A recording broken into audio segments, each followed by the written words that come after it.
اور جن سے محبت ہونا ان کی ذات پر کیچڑ نہیں اچھالے جاتے، ان کا احترام کیا جاتا ہے۔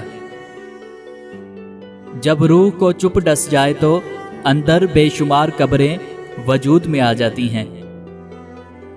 تعلق برقرار رکھنا ہو تو اچھائی بیان کرتے رہو، ختم کرنا ہو تو سچائی بیان کر دو۔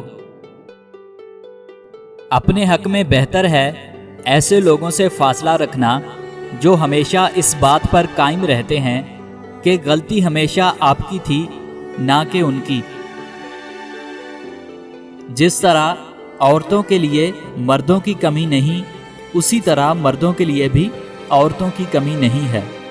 موجودہ دور میں ویسے بھی اگر آپ دیکھیں تو عورتوں کی تعداد بہت زیادہ ہے، اگر پھر بھی ایک مرد عورت کو اپنے روزوں میں، نمازوں میں، اپنی تہجد اور سجدوں میں رب العزت سے مانگتا ہے تو یقین جانیں وہ لڑکی خوش نصیب ہے کہ اسے ایسا محبت کرنے والا مرد ملا ہے جو اسے نکاح کے ذریعے پانا چاہتا ہے۔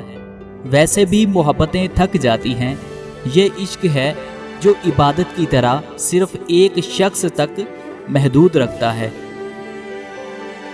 معافی اتنی ہی خوبصورتی سے مانگنی چاہیے جس قدر بدصورتی سے کسی کا دل دکھایا ہو۔